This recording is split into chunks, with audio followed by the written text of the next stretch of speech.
Bismillahirrahmanirrahim. Alhamdulillahi rabbil alamin. Wa bihi nasta'inu ala umurid dunya waddin. Asyhadu an la ilaha illallah wahdahu la syarikalah. Wa asyhadu anna nabiyyana Muhammadan abduhu wa rasuluh al-mab'uts rahmatan lil alamin wa hujjatallah 'alan nasi ajmain. Sallallahu alaihi wa ala alihi wa man ihtada bihadihi ila yaumiddin. Subhanaka la ilma lana illa ma 'allamtana innaka antal alimul hakim. Allahumma inna nas'aluka ilman nafi'a wa rizqan tayyiba wa amalan mutaqabbala. Allahumma inna na'udzubika min ilmin la yanfa' wa min qalbin la yakhsha' wa min nafsin la tashba' wa min du'ain la yusma'. Bapak Ibu yang dirahmati oleh Allah, kajian kita insyaallah pagi ini memasuki ayat yang ke-103 dan mudah-mudahan bisa sampai di ayat 104 dari surat Al-Maidah. A'udzu billahi minasy syaithanir rajim. Ma ja'alallahu min bahiratin wala sa'ibatin wala wasilah wala wasilatin wala hamin walakinnal ladzina kafaru yaftaruna 'alallahil kadhib walakinnal ladzina kafaru yaftaruna 'alallahil kadhiba wa aktsaruhum la ya'qilun. Wa idza qila lahum ta'alau ila ma anzalallahu wa ila ar-rasuli qalu hasbuna ma wajadna alaihi aba'ana awalau kana aba'uhum la ya'lamuna syai'an wa la yahtadun. Bapak Ibu sekalian, kalau setiap pekan 2 ayat, nggih, 2 ayat kita bisa hafal. Jadi habis subuh ini kita baca, kita hafalkan. Nanti sholat zuhur 2 ayat ini kita baca, sholat asar kita baca, maghrib kita baca, isya kita baca 2 ayat ini. Maka insya Allah dalam waktu yang tidak lama, mestinya kita sudah selesai 30 juz. Insya Allah punya hafalan itu. Yeah. Kenapa? Karena memang Al-Quran itu kan perlu untuk terus diulang dan dibaca. Makanya kita dalam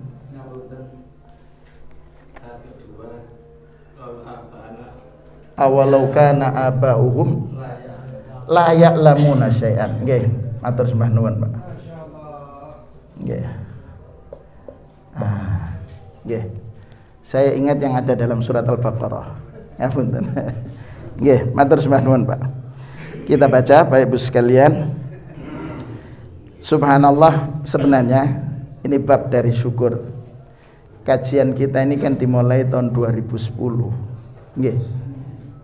2010 nggih, seingat saya di Pak Yudi di dekatnya SMP 5, kemudian di Kutab, kemudian di rumah, terus di sini. Nggih, Masya Allah itu. Masya Allah udah banyak, jenengan itu punya ilmu udah banyak. Nggih ta? Surat Al-Fatihah selesai, Al-Baqarah selesai, Ali Imran selesai, An-Nisa selesai sudah. Masya Allah, itu luar biasa ilmu jenengan ini. Nggih, dalam nggih luar biasa. Ya. Saya kan hanya menyampaikan saja. Bapak Ibu sekalian, kita coba cermati ayat yang ke-103 seperti yang disampaikan oleh muallif dalam Mukhtasar fi Tafsiril Quran. Qala muallif rahimahullah, ahallallahul an'am.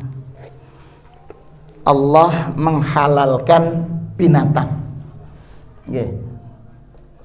Jadi hakut tahlil wa tahrim, hak menghalalkan dan mengharamkan itu ada pada Allah.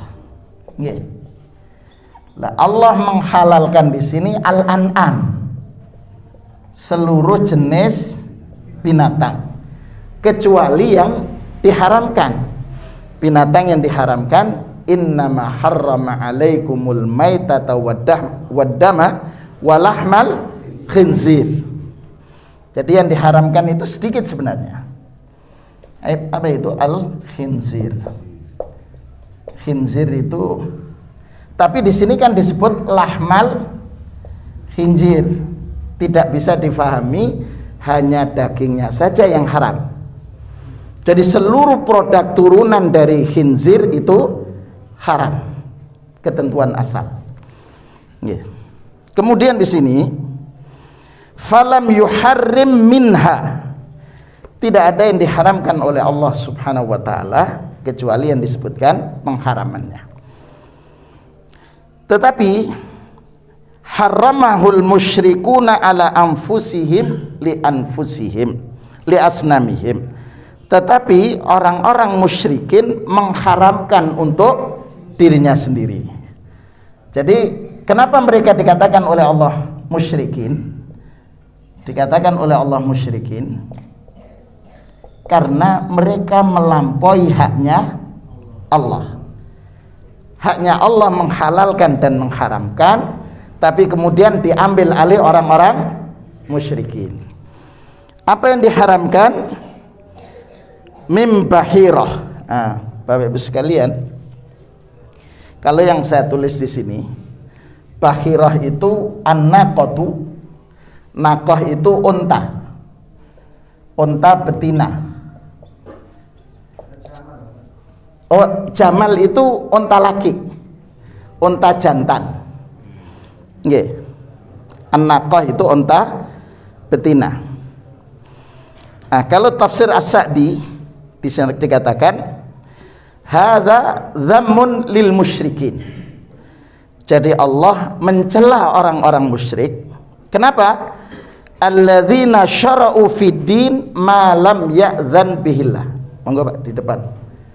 Jenengan mejanya masih ada itu. Nggih, sudah disiapkan. Kaplingannya nggih. Alladzina syara'u, orang-orang musyrikin ini membuat syariat. Syara'u, membuat syariat malam ya'dzam billah, yang tidak diizinkan oleh Allah. Ya. Wa harramu ma ahallahu, mereka mengharamkan apa yang dihalalkan oleh Allah. Faja'alu bi araihimul fasidah syai'an min mawashihim muharraman, sehingga mereka dengan logika akal mereka dikatakan logika akal yang rusak. Kenapa? Araihimul batilah, dikatakan araihimul batilah, logika berpikir yang rusak. Kenapa? Karena memposisikan al-aqlu di atas al-wahyu. Jadi mereka dikatakan araihim al-batilah, logika akalnya tertolak, keliru. Kenapa? Karena menempatkan akal di atas Al-Quran, di atas wahyu. Padahal akal kita akan selaras kalau menyesuaikan dengan wahyu, bukan wahyu yang dibawa untuk selaras dengan kita. Secara logika akal, Nggih. Pakaian pendek lebih memudahkan bagi siapapun. Nggih toh? Bagi laki dan perempuan. Ketika ada hajat dan lain sebagainya lebih cepat. Tetapi wahyu mengatakan bahwa ketika wanita tidak menutup aurat seperti yang diperintahkan dalam surat Al-Ahzab dan surat An-Nur, apa yang terjadi? Akan terjadi fitnah. Itu logika wahyu.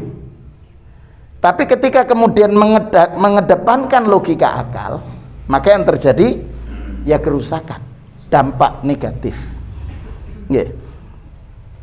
Karena itu ma ja'alallahu min bahirah wa hiya naqatun yashukuna udhunaha.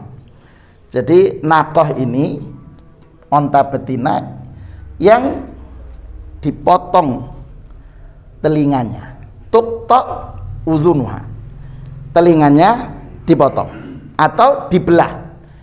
Nggih, kalau dulu tahun 80-an atau 70 itu nggih, 70 atau 80 itu. Kalau ke pasar mesti ada catutnya nggih. Di telinga sapi. Nggih. Masih imut jenengan? Nggih. Itu. Dalam itu berarti sudah lolos seleksi dari tim ya dokter hewan, kesehatan ternak. Ngoten ya. Kemudian summa yuharrimuna rukubaha. Jadi ketika onta yang sudah dipotong telinganya itu ya, idza anjabat ada dan muayyanan, kalau sudah melahirkan jumlah tertentu ya, maka oleh orang-orang musyrikin ini apa yang terjadi? Mereka mengharamkan atas diri mereka untuk menungganginya. Jadi tidak boleh pakai tunggangan atau mengangkat barang. Wa yarawnaha muhtaramah, dan mereka anggap bahwa onta ini terhormat. Coba, onta dijadikan sesuatu yang dihormati. Bahkan ada di satu daerah itu, satu negara, sapi kan masuk ke mall. Nggih. Nggih, sapi masuk ke mall, Pak. BAB di mall. BAK di mall. Nggih, dibiarkan. Saya tidak nyebut negara, terserah jenengan itu. Itu kan. Kenapa? Karena menganggap binatang itu muhtaramah, mulia. Justru manusianya tidak dimuliakan. Kenapa?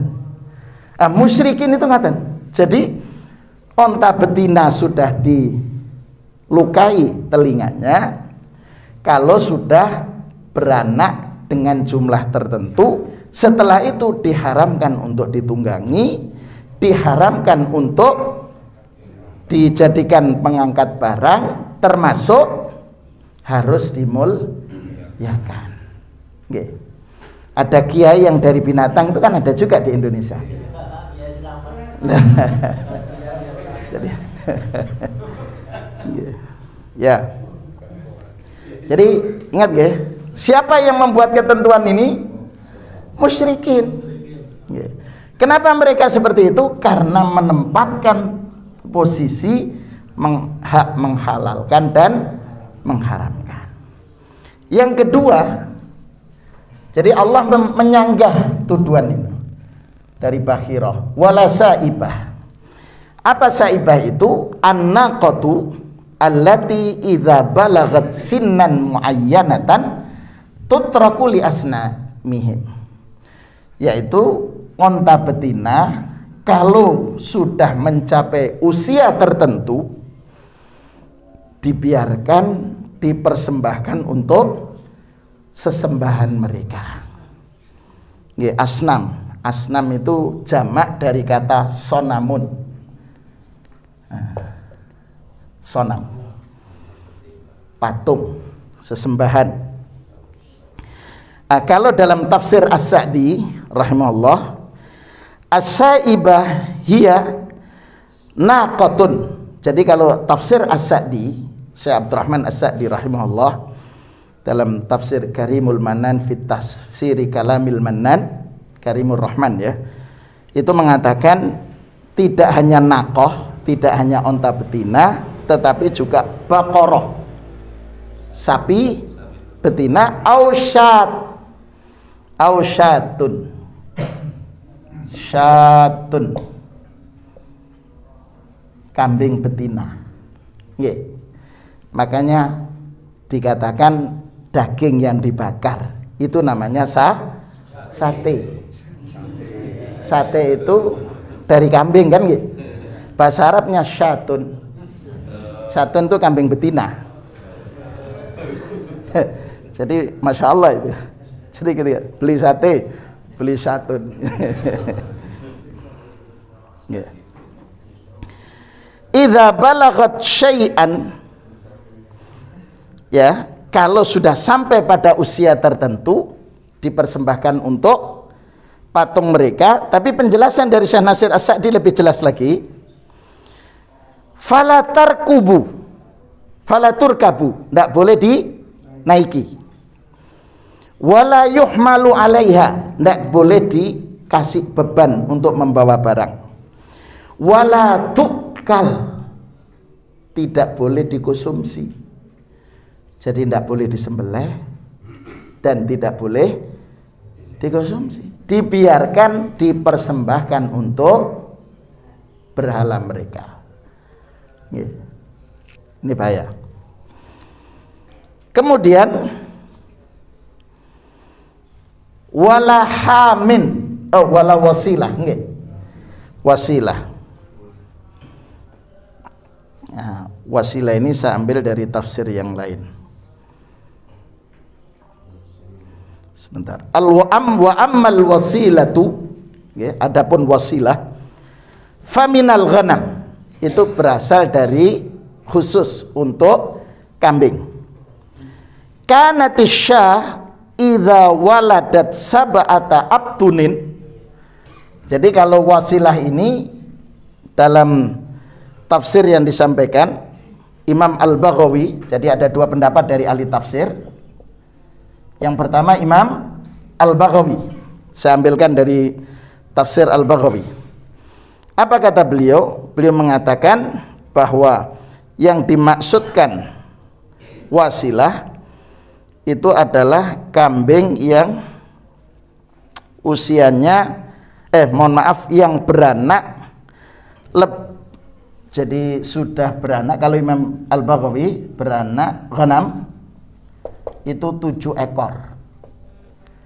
Jadi kalau sudah beranak 7 ekor, sab'atu abtun nadharu.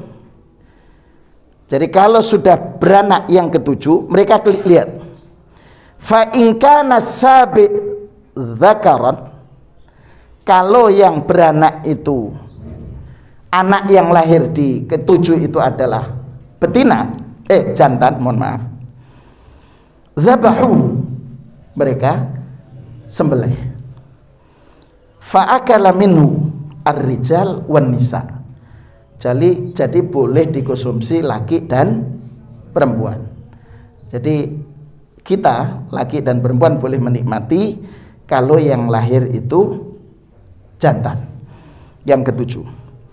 Wa in kanat untha, kalau yang lahir itu adalah betina, tarakuha fil ghanam, dibiarkan. Ya. Dibiarkan. Terus kemudian labanul untha haraman 'alan nisa. Ketika kemudian si anak kambing yang betina itu kemudian sudah mulai beranak gitu kan, berarti kan sudah mulai ada susunya. Susunya diperah tapi tidak boleh dikonsumsi oleh orang wanita. Para wanita tidak boleh mengonsumsi. Haraman 'alan nisa. Fa immata minha syai'un, tapi kalau kemudian yang meninggal kemudian dia mati, ya, Kalau onta yang lahir kambing yang lahir itu betina, wanita tidak boleh meminum susu yang diperah dari kambing tersebut. Tapi kalau mati tidak disembelih, mati, akalahu rijal wan nisa jami'an, laki dan perempuan boleh mengkonsumsi. Tapi kalau disembelih hanya untuk laki saja. Lah, ini musyrikun. Jadi ngaten ya. Berikutnya walaham. Tapi kalau menurut Imam para mufassir lain, tadi Imam Al-Baghawi ya, wasilah itu, kalau menurut para ahli tafsir yang lain, an-naqah allati anjabat tasilu injabu untha bi untha. Jadi onta betina kalau kemudian dia beranak, kemudian anaknya betina, maka diperlakukan tidak boleh dikonsumsi oleh para wanita dan tidak boleh diperah susunya untuk para wanita. Tapi kalau mati bukan disembelih, maka boleh konsumsi laki dan wanita. Ngaten. Coba dalam ruwet. Ya memang ruwet, Pak. Musyrikin itu ruwet. Ya. Karena itu mereka mengatakan ini ketentuan Tuhan. Ngaten. Jadi yang seperti ini yang membuat ketentuan versi mereka adalah Allah Subhanahu wa taala Tuhan. Karena itu Allah menyatakan ma ja'alallah. Allah tidak membuat ketentuan terhadap bahirah, unta yang sudah dipotong telinganya, atau saibah, unta yang sudah sampai pada usia tertentu, wala wasilah, unta ataupun kambing yang beranak perempuan, beranak betina, mohon maaf. Ini Allah tidak membuat ketentuan itu. Tapi siapa? Walakinnalladzina, tetapi yang membuat ketentuan itu adalah orang-orang yang ingkar kepada Allah Subhanahu wa taala. Karena itu kata Allah, yaftaruna 'alallahil kadzib. Jadi mereka berbohong atas nama Allah. Wa aktsaruhum la yaqilun. Mayoritas itu tidak berakal, alias norok buntek. Korek gambar kucing, norok buntek wonten wingking. Nggih. Lah, ya tokoh agamanya saat itu. Pokoknya apa kata mereka. Kenapa? Karena mereka tidak memberikan kesempatan untuk belajar. Gitu, makanya tradisi jahiliyah jenengan cermati di jahiliyah itu kan tidak banyak mereka yang bisa membaca dan menulis, tidak diberikan kesempatan. Berbeda dengan Islam, ayat yang pertama kali disuruh membaca, membuka cakrawala, Iqra. Tapi ingat, Iqra-nya bismi rabbikal ladzi khalaq. Membaca itu dengan basmalah, menyebut nama Allah. Berarti Bapak Ibu sekalian, ayat ini memberikan inspirasi, kata Sayyid Qutb rahimahullah dalam tafsirnya, kalau membaca dengan bismillah, maka seluruh gerakan kita yang di situ ada unsur taat dimulai dengan basmalah. Coba sampai ngapunten, hubungan suami istri aja disuruh nggih berdoa, Pak. Gitu. Makanya kalau anaknya bermasalah, dalam tanda kutip kata orang Bangil itu adalah geladap. Geladap. Geladap ini singkatan, Pak. Qalilul adab. Qalilul adab. Kalau bahasa kita apa gitu? Geladap. Oh, ndradap. Oh, berarti bahasa Jawa ngambil dari bahasa Arab gitu. Qalilul adab, tidak beretika. Nggih. Alias ndablek. Nggih. Kurang ajar, kurang sopan. Kalau kurang sopan berarti ada unsur sopan ya? Gitu. Ini enggak itu. Ngaten. Itu menjadi problem, berarti bisa jadi orang tuanya dulu tidak berdoa. Nggih. Nggih. Ngaten. Karena memang hadisnya begitu. Makanya jenengan cermati kasus sahabiah yang suaminya bepergian untuk berdagang. Ketika berangkat, sebelum berangkat anaknya kan sehat. Kalau bepergian dulu kan tidak 1 hari 2 hari Pak, bisa sampai bulan gitu. Kemudian datang, apa yang dilakukan oleh istrinya? Ketika suaminya datang, beliau berdandan seperti baru akad nikah itu. Semua dihiasi, nyiapkan makanan, sampai kemudian setelah selesai semuanya, si istrinya kemudian menyampaikan, wahai suamiku, kalau ada orang menitipkan sesuatu kepada dirimu, kemudian orang itu mengambil titipannya, apa yang kamu lakukan? Ya saya serahkan. Begitu juga anakmu adalah titipan Tuhan, titipan Allah, dan sudah dipanggil oleh Allah, diambil oleh Allah. Marah suaminya. Subuh ketemu Rasul sallallahu alaihi wasallam, Rasulullah temui dengan senyuman. Barakallahu lak fi lailatikuma. Semoga Allah memberkahi di malamnya kalian semalam. Jadi Masya Allah, didoakan oleh Rasul, karena itu anaknya menjadi anak yang hebat dalam sejarah Islam. Jadi di situ kembali. Wa aktsaruhum la yaqilun, mayoritas tidak berakal. Padahal ini iftira alal, mereka berdusta atas nama Allah. Karena mayoritas mereka ini tidak mengetahui, sehingga ketika diseru oleh Allah, idza qila lahum, ketika disampaikan kepada mereka, ta'alu ila ma anzalallah wa ila rasul, ayo kesini mari untuk kembali kepada apa yang Allah turunkan, yaitu di dalam Al-Quran, wa ilar rasul, dan yang diturunkan kepada Rasul melalui sunnah.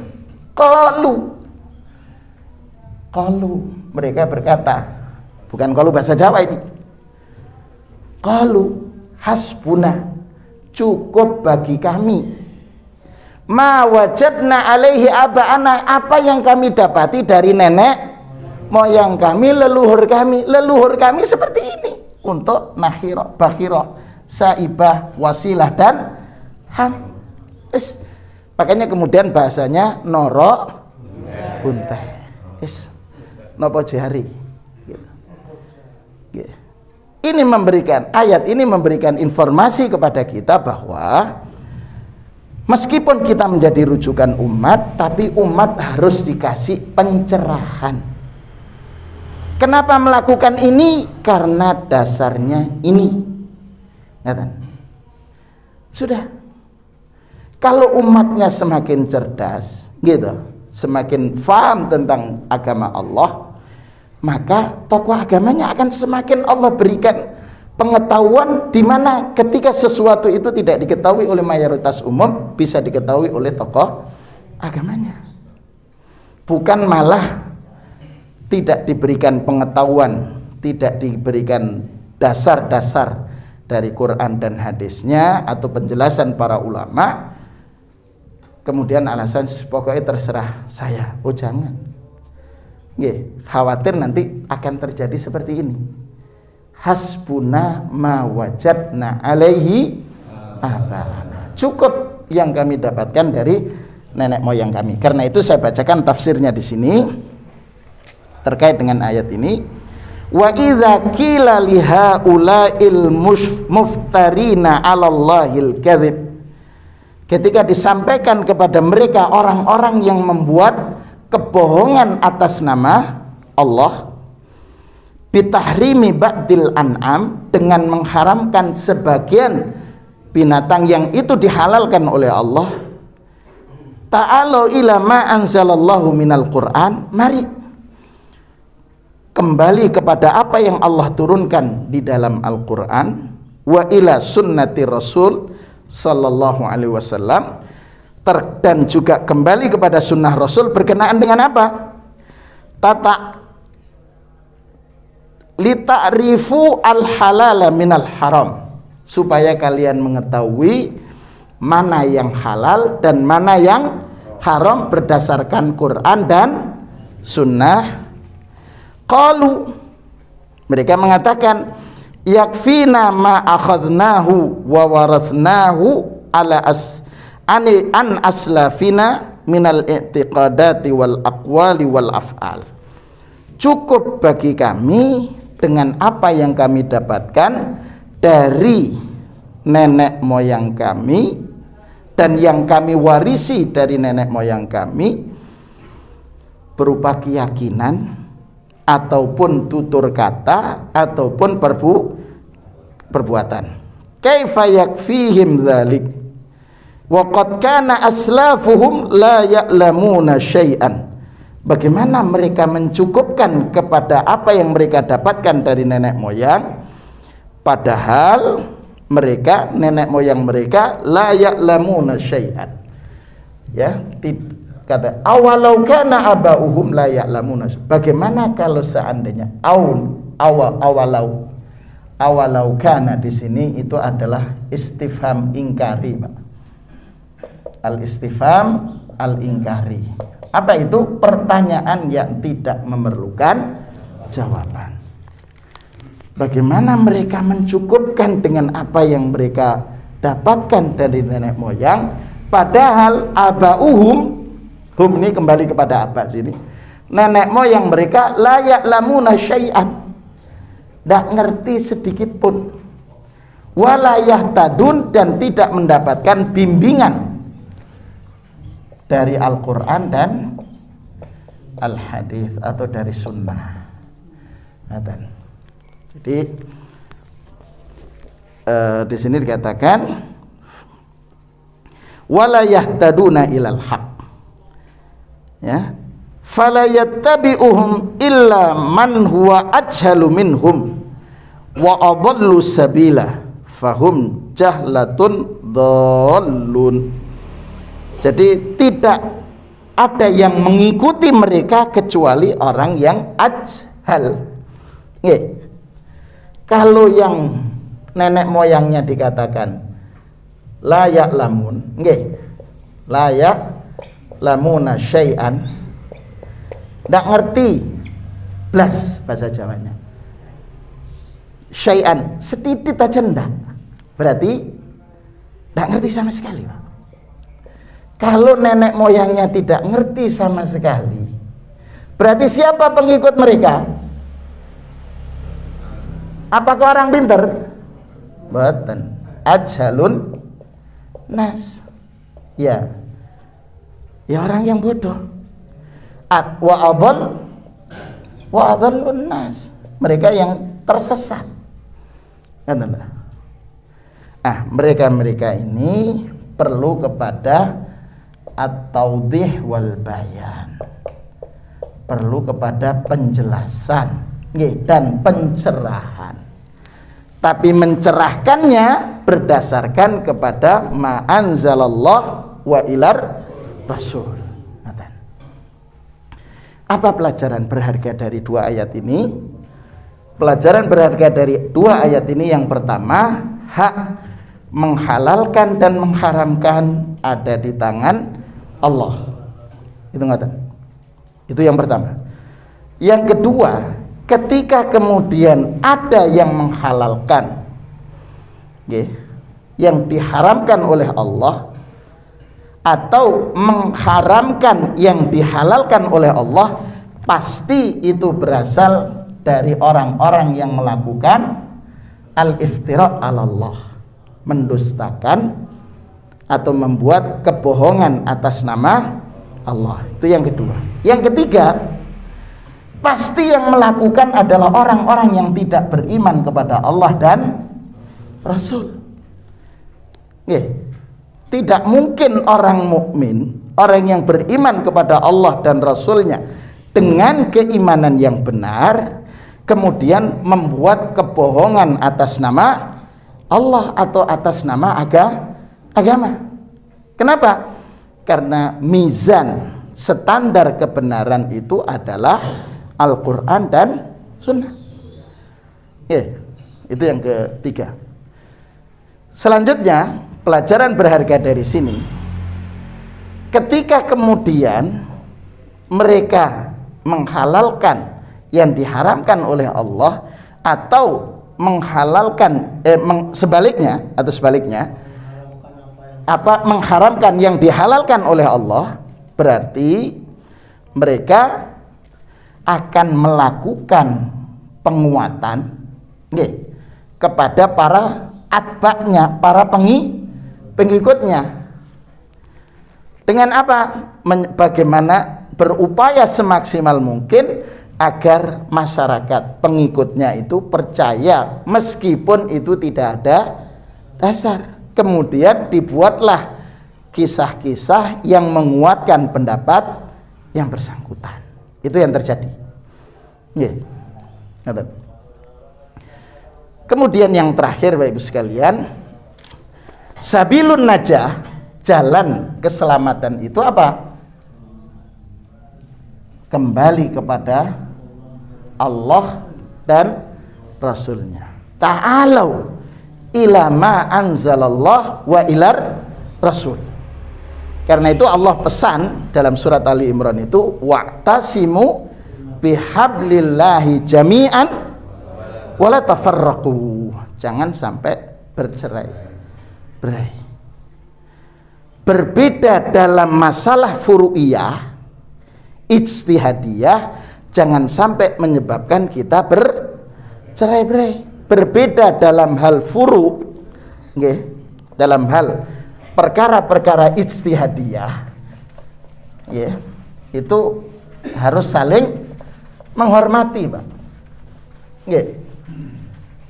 Jadi saya mengingatkan di sini terkait dengan al-umur al-ijtihadiyah, perbedaan hasil ijtihad. Ijtihad itu adalah ulama, mereka-mereka yang sampai derajat mujtahid atau meskipun mujtahid jama'i, kumpulan dari para ahli, kemudian sampai kepada keputusan al-qarar, hasil natijah. Dalam proses ini jelas akan terjadi ikhtilaf.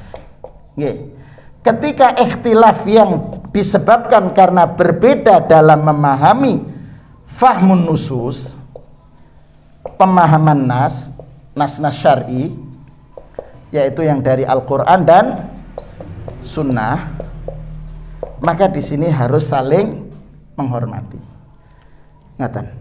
Contoh, sahabat ketika terjadi peristiwa peperangan, itu kan terjadi pada saat musim dingin, Pak.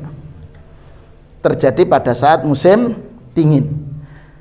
Pada saat musim dingin, kalau wilayahnya itu wilayah Ahsa sekarang, Saudi bagian pegunungan itu, kalau musim panas di Saudi, cuaca di Ahsa itu antara 20-23 derajat Celcius. Jadi itu musim panas, padahal kalau di Riyadh itu sampai 47 derajat, maka di sini kisaran 20 sampai 23. Musim dingin itu rata-rata minus itu sampai pernah itu minus 12 derajat. Jadi jalanan itu penuh dengan salju. Lah, terjadi peperangan di saat musim dingin. Sahabat ini jurha, terluka, Pak. Gitu. Kemudian minta kepada panglima, saya ini junub, mimpi basah. Terus apa yang harus lakukan? Satu berpendapat, Anda wajib mandi dengan air. Akhirnya berdampak kepada kematian. Yang satu ijtihad dengan cara gulung kuming. Apa gulung kuming? Gelundung-gelundung di tanah itu. Iya, akhirnya dikasih tahu mestinya ndak usah gulung kuming gitu. Cukup dengan tayamum dan ndak perlu mandi ketika dalam kondisi seperti itu, terluka dan lainnya. Ini kan terjadi perbedaan ijtihad. Tapi apakah terjadi perceraian di antara para sahabat? Cerai-berai, mboten, saling menghormati. Karena itu berbeda itu pasti akan terjadi. Cuman kita kalau di situ adalah hasil ijtihad maka saling menghormati. Yang sering terjadi berbeda pendapat dan berbeda pendapatan itu menyebabkan permusuhan. Oke, coba jenengan sekarang itu contoh aja sederhana. Itu sekarang ada yang sudah kan jenengan di jalan-jalan itu sudah Anies for Presiden gitu nggih. Itu sudah muncul. Kalau dulu ada Kadrun sama ya, sekarang muncul lagi istilah lagi. Nah ini kan berarti orang-orang yang ingin terus membuat ya, padahal perbedaan politik ijtihad itu ya sudahlah, jangan sampai ngoten nggih. Cekap Bapak Ibu sekalian. Nggih, mudah-mudahan apa yang kita kaji pada kesempatan berbahagia ini Allah jadikan ilmu yang kita kaji menjadi ilmu yang bermanfaat. Dua ayat yang kita fahami semakin yakin, menambah keyakinan kita kepada Allah bahwa kebenaran dan kesuksesan itu ketika kita kembali kepada Allah Subhanahu wa ta'ala dengan kembali kepada Al-Quran dan kembali kepada Sunnah. Mudah-mudahan apa yang kita lakukan Allah catat sebagai amal saleh kita yang berat timbangan kebaikan kita. Hadirnya panjenengan dalam majelis ilmu ini mudah-mudahan dijadikan oleh Allah sebagai sarana Allah mengantarkan kita semua menjadi orang-orang yang husnul khatimah, dijauhkan dari su'ul khatimah. Mudah-mudahan Allah senantiasa memberikan keistiqomahan kepada kita untuk istiqomah dalam ketaatan, dijauhkan oleh Allah dari kemaksiatan dan dijaga hatinya oleh Allah Subhanahu wa taala untuk selalu bertaut dengan Allah Subhanahu wa taala. Mudah-mudahan putra-putri cucu yang Allah telah titipkan kepada kita dijadikan oleh Allah putra-putri dan cucu yang saleh dan salihat, yang dipertemukan oleh Allah di surga kita bersama dengan mereka insyaallah mendapatkan syafaat dari Rasulullah sallallahu alaihi wasallam. Amin amin ya rabbal alamin. Kita akhiri dengan doa kafaratul majlis. Subhanakallahumma wa bihamdika asyhadu an la ilaha illa anta astaghfiruka wa atubu ilaik. Mohon maaf atas segala kekhilafan. Assalamualaikum warahmatullahi wabarakatuh.